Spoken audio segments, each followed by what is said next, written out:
रामायण एक ऐसा काव्य जिसने समय की सीमाओं को ही झुठला दिया, जिसने इस सोच को ही नकार दिया कि कहानियां समय के साथ पुरानी हो जाती हैं। कुछ तो ज़रूर होगा इस किस्से में कि हजारों सालों तक सुनने सुनाने के बाद भी आज भी कोई रामायण का किस्सा छेड़ दे तो हम बच्चों की तरह घंटों बैठकर सुनते रहते हैं, ये भूलकर कि ये कहानी हम पहले भी कभी सुन चुके हैं। वाल्मीकि से लेकर बाबा तुलसीदास तक रामायण की शैलियां बदली पर भाव नहीं बदले।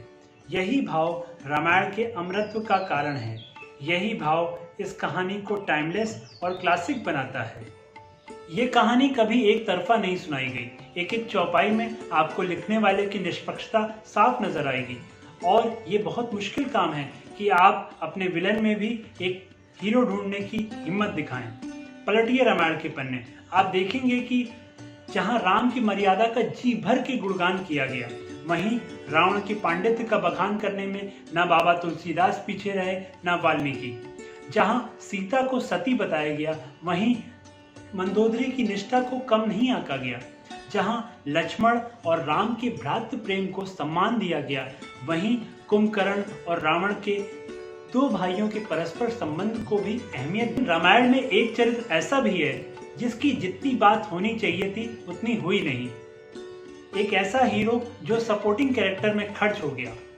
जी हाँ, मेघनाद, रावण का पुत्र और एक बहुत बड़ा योद्धा। कौन था मेघनाद, जो जन्म लेने पर रोया तो बादल यानी मेघों की गर्जना सुनाई दी और उसका नाम मेघनाद रख दिया गया। जिसने देवराज इंद्र को हराकर स्वर्ग जीत लिया और इंद्रजीत कहलाया। जिसको स्वयं ब्रह्मा ने अभिजीत रहने का वरदान दिया था।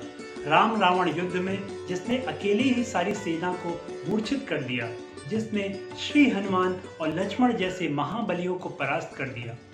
ब्रह्मांड का अकेला वीर जिसने ब्रह्मास्त्र, पशुपतास्त्र और वैष्णवास्त्र पर अधिकार प्राप्त किया था। इतना कुछ होने के बाद भी मैं मेघनाद को हीरो ना कहता अगर उसके चरित्र में, उसके किरदार में सच्चा प्रेम ना होता। उसने सुलोचना से सच्चा प्रेम ना किया होता। सुलोचना शेषनाग की पुत्री थी और मेघनाद से उसका विवाह स्वयं भगवान विष्णु ने कराया था। हम राम से इतना प्रेम क्यों करते हैं? क्योंकि राम के गुण हमें अचंभित करते हैं। सच्चा राम भक्त वही है जो राम के सद्गुणों से प्रेम करे और वो सद्गुण जहाँ भी दिखाई दे वहाँ अपना सिर झुका दे, फिर वो गुण किसी राक्षस में ही क्यों ना हो। राम इसलिए बड़े हैं क्योंकि सीता के प्रति उनकी निष्ठा अटूट थी और यही गुण तो मेघनाद में भी था। सुलोचना को जीवन संगनी मान लिया तो जीवन के अंतिम क्षण तक प्रेम की सौगंध नहीं टूटने दी। राम इसलिए बड़े हैं क्योंकि पिता का मान रखने के लिए उन्होंने 14 वर्ष का वनवास स्वीकार किया और मेघनाद, उसने तो पिता का मान रखने के लिए हंसते हंसते प्राण दे दिए। मेघनाद लंकापति रावण का पुत्र था।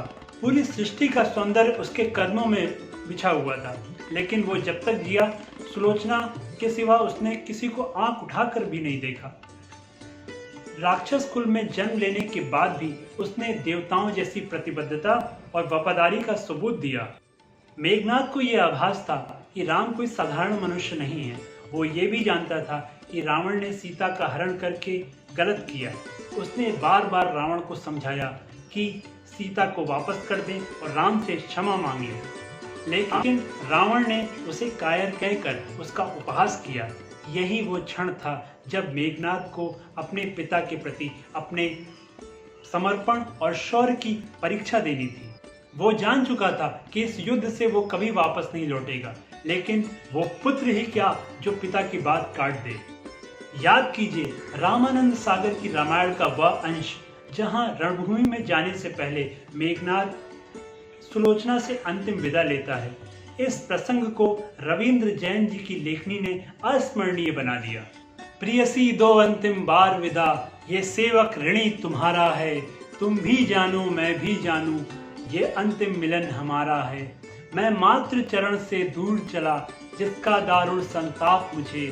किंतु यदि कर्तव्य विमुख होऊंगा, जीने से लगेगा पाप मुझे।